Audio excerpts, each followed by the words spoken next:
Brought to you by NBC bearing, भारताची पहिली bearing उत्पादक। जरांगे पाटील यांच्या मुंबईतील आंदोलनाच्या पार्श्वभूमीवर राष्ट्रीय ओबीसी महासंघ नेमकी काय भूमिका घेतोय याकडे सर्वांचं लक्ष लागलेलं आहे। माझ्यासोबत महासंघाचे अध्यक्ष डॉक्टर बबनराव तायवाडे सर आहेत। सर काय सांगणार?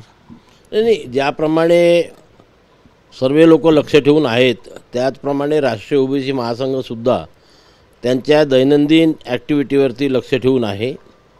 कारण मागच्या 2-3दा असं झालं की त्यांनी आंदोलनाची घोषणा केली आणि नंतर वेळेवरती त्यांनी आंदोलन थांबविलं होतं आणि त्यामुळे यावेळेस अंतिम क्षणापर्यंत ते काय निर्णय घेतात याची आम्ही प्रतीक्षा करतो आहे। जर त्यांनी आंदोलन केलं आणि ओबीसीतून आरक्षणाची मागणी केली, त्यांनी आरक्षण मागावं, त्याला आमचा विरोध नाही। परंतु ज्या क्षणी ते ओबीसीतून आरक्षण पाहिजे असं म्हणतील आणि ही भूमिका घेतील, त्या दिवशी पुन्हा एकदा राष्ट्रीय ओबीसी महासंघ या संपूर्ण महाराष्ट्रामध्ये ताकदीनिशी गावागावातून खेड्याखेड्यातून रस्त्यावरती येईल। नुकतंच आमचं गोव्याला 10वं राष्ट्रीय अधिवेशन झालेलं आहे, त्या ठिकाणी सुद्धा याच्यावरती चर्चा झालेली आहे। कालच आमची खामगावला 2,500-3 हजार लोकांची सभा झालेली आहे, त्या ठिकाणी सुद्धा या विषयावर चर्चा झालेली आहे। आणि जर ओबीसीला मिळत असलेल्या आरक्षणावर गदा येण्याची वेळ येते आहे हे ज्या दिवशी लक्षात येईल, त्या दिवशी राष्ट्रीय ओबीसी महासंघ ह्या पूर्ण महाराष्ट्रामध्ये पूर्ण ताकदीनिशी त्यांच्यापेक्षा दुप्पट संख्येने आंदोलन उभं करेल आणि आपल्या संविधानिक आरक्षणाचं, संविधानिक अधिकाराचं रक्षण करेल। सर, गेल्या वेळेस जरांगे पाटील यांनी आंदोलन केलं होतं, त्या विरोधात महाराष्ट्रभर राष्ट्रीय ओबीसी महासंघाचं आंदोलन होतं, चंद्रपूरला उपोषण होतं, नागपूरला मोठा मोर्चा निघाला होता। आताही त्याच वेट अँड वॉचच्या भूमिकेत आहे की तुम्ही आंदोलनाची रस्त्यावर उतरणार, आंदोलनाचं उत्तर आंदोलनानं देणार? नाही, आधी आम्ही शांततेने त्याचा प्रतिकार करू आणि ज्या दिवशी वाढेल त्या दिवशी रस्त्यावर सुद्धा उतरू। जर डोके दाखवायची आहे, संख्या दाखवायची आहे तर रस्त्यावर उतरायला सुद्धा राष्ट्रीय ओबीसी महासंघ मागे पाहणार नाही। परंतु तशा प्रकारची वेळ येते का या प्रतीक्षेमध्ये आम्ही आहोत। जर ते ओबीसीतून आरक्षणाच्या भूमिकेवरती आग्रह राहतील आणि मोर्चे काढतील, हे करतील, तर त्यावेळेस आम्हाला सुद्धा मोर्चे काढावे लागेल, लोकांना रस्त्यावरती उतरावं लागेल आणि आपल्या संविधानिक अधिकाराचं रक्षण करावं लागेल। जशास तसं उत्तर देण्याकरता राष्ट्रीय ओबीसी महासंघ तयार आहे। सर, ते म्हटले की आमच्या ज्या सरकारी नोंदी आहे त्या पाहून कायदा करावा आणि आम्हाला आरक्षण द्यावं। नाही, सरकारी नोंदी पाहाव्या म्हणजे कुठल्या नोंदी? हे बा, सरकारने आणि आतापर्यंतचा जेव्हापासनं ओबीसीला आरक्षण लागू झालं आणि ज्याला काय म्हणू आपण व्हॅलिडिटीचं हे आली अट, तेव्हापासून सरळ नियम या देशामध्ये आणि महाराष्ट्रामध्ये आहे की ज्या व्यक्तीकडे वडिलाकडे, आजोबाकडे, पंजोबाकडे किंवा खापर पंजोबाच्या महसुली कागदपत्रावर किंवा शैक्षणिक कागदपत्रावर कुणबी, मराठा कुणबी, कुणबी मराठा, लेवा पाटील, लेवा पाटीदार, लेवा कुणबी अशा प्रकारची नोंद असेल, ज्या जाती ऑलरेडी ओबीसीमध्ये आहेत, तर त्याला प्रमाणपत्र देण्यापासून कोणीही थांबवू शकत नाही। त्याची मागणी करायची गरज नाही आहे, काय मागणी करायची गरजच नाही, तो नियम आहे, प्रचलित नियम आहे।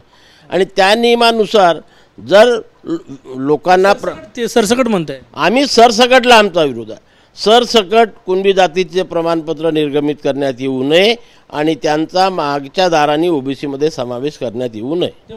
ते म्हणतात की आंदोलन आमची मागणी मान्य झाली नाही तर सरकार उलथवून लावू। आता तो त्यांचा प्रश्न आहे, किती ताकद त्यांच्याकडे आहे ना सरकार उलथवून। आत्ता तर सरकार बसला आहे 5 वर्षाकरता, 5 वर्षापर्यंत कोण उलथवू शकते हो? चॅलेंज कुठलं द्यायचं आणि कसं द्यायचं यालासुद्धा एक मर्यादा असते आणि म्हणून आता 6 महिने झाले सरकार बसलेलं आहे। सरकार उलथवण्याकरता निवडणुकीमध्ये त्यांचा पराभव करावा लागतो। होतील सहभागी काही जरांगे पाटील यांनी काही लोकांना पाठिंबा दिला होता, मग काय झालं दिसून आलं ना महाराष्ट्राला। आधी पूर्ण 288 उमेदवार उभे करणार होते, मग काही ना समोर काहीच नाही झालं। शेवटी काय परिणाम झाला? ज्यांचा विरोध त्यांनी दर्शविला होता तेच पुन्हा सत्तेमध्ये बसले आणि आता बुलतवणार म्हणजे काय करणार सरकार? किती आमदार खासदार यांच्या आंदोलनामध्ये सहभागी आहे? जर 100 मराठा समाजाचे आमदार असतील तर 100 ओबीसी समाजाचे आमदार आहेत। जशास तसे लोक आहेत ना, त्याच्यामुळे जेव्हा ते त्यांच्याकरता आग्रही होते तर ओबीसी समाजाचे आमदारसुद्धा एकत्रित येऊन आपल्या ओबीसीच्या अधिकाराचं संरक्षण करतील. लक्ष्मण हाके यांनी म्हटलं की आम्ही पण रस्त्यावर उतरू. ओबीसी नेते वेगवेगळे विभागलेले आहे की एकत्र आहे? म्हणजे जेव्हा वेळ येईल ओबीसीच्या आरक्षणाच्या संरक्षणाची तेव्हा तुम्ही एकत्र असणार की? नक्कीच एकत्र असणार, नक्कीच एकत्र असणार. कारण हे बघा 60% वर लोकसंख्या असलेला हा ओबीसी समाज आहे आणि त्याच्यामुळे या समाजामध्ये अनेक सामाजिक संघटना असणं हे योग्य आहे. त्याला आम्ही कधी एकमेकाला विरोधक समजत नाही. हाके रस्त्यावर उतरले तर बबनराव तायवाडे आपल्या राष्ट्रीय ओबीसी महासंघासहित सोबत उतरणार. सर्व मिळून रस्त्यावरती उतरू. वेगवेगळे निर्णय, ज्या दिवशी निर्णय घ्यायची वेळ येईल आम्ही सर्व सोबत बसू आणि सोबत बसून निर्णय घेऊन आम्ही रस्त्यावरती उतरू. वेगवेगळ्या रस्त्यावरती उतरणार नाही. काही मराठा आमदारांनी जरांगे पाटील यांच्या आंदोलनाचे होर्डिंग्स लावले. लक्ष्मण हाके यांनी त्याच्यावर टीका केली. विजयसिंह पंडित आमदार आहे अजितदादा गटाचे. तुम्ही कसं बघता याच्यावर? नाही, हे बघा कसं आहे की मी आताच म्हटलं की ज्या लोकप्रतिनिधींना आपल्या समाजाला समर्थन द्यायचं आहे किंवा जे लोकप्रतिनिधी फक्त समाजाच्या भरोशावर निवडून येतात ते त्यांच्या विचाराप्रमाणे त्यांना जर गरज वाटत असेल किंवा समाजासोबत राहावं असं वाटत असेल तर त्यांचे होर्डिंग लावत असतील. आम्ही त्याचा काही विरोध करणार नाही. उद्या आमच्या याच्यामध्ये जर समजा ओबीसी समाजाच्या लोकांनी होर्डिंग्स लावले तर त्याला विरोध करण्याचं काही कारण नाही. त्याच्यावर तर स्पष्ट होते की कोण व्यक्ती, कोण लोकप्रतिनिधी समाजासोबत आहे आणि कोण समाजासोबत नाही. शेवटचा प्रश्न माझा, जरांगे पाटील मुख्यमंत्री देवेंद्र फडणवीस यांच्यावर एकेरी भाषेत टीका केल्या जातात, टार्गेट केल्यासारखी टीका करतात. त्याचा मी यापूर्वीसुद्धा अनेकदा निषेध केलेला आहे, आतासुद्धा निषेध करतो. कारण कोणतीही संघटना असो त्या संघटनेला आपली मागणी सरकारकडे मांडावी लागते, कुणा एका व्यक्तीकडे नाही. आणि कुठली एक व्यक्ती निर्णय घेण्यास सक्षम नसते.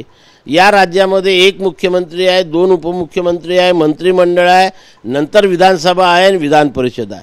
एवढं मोठं तिथं असताना, संरचना त्या ठिकाणी असताना एका व्यक्तीला टार्गेट करणं म्हणजे जसं काही इथे हुकुमशाही नाही आहे किंवा राजेशाही नाही आहे.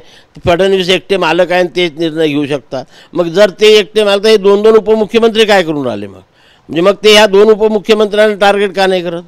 नुसतं फडणवीस साहेबांना टार्गेट करायचं आणि जसं काही ते दोन्ही उपमुख्यमंत्री फडणवीस साहेबाच्या डाव्या उजव्या बाजूला बस म्हटलं तर बस आणि उठ म्हटलं तर उठ अशा प्रकारची भूमिका बजावणारे नाही आहे. त्यांनाही स्वतःची मतं आहेत. आणि म्हणून एका व्यक्तीला टार्गेट करण्यापेक्षा संपूर्ण मंत्रिमंडळाला टार्गेट करा आणि आपल्या मागण्या मांडा. कोणाच्यामुळे अडतं हे माझं म्हणणं चुकीचं आहे. मी माझेही त्याचा निषेध केला होता आणि आताही नेहमी जेव्हा ते टार्गेट करतील तर नक्कीच मी त्यांचा निषेध करील, त्याचा विरोध करील. कॅमेरामॅन सचिन सयामसह Gajanan Umate, TV9 Marathi, Nagpur. Brought to you by NBC bearing, भारताची पहिली बेअरिंग उत्पादक.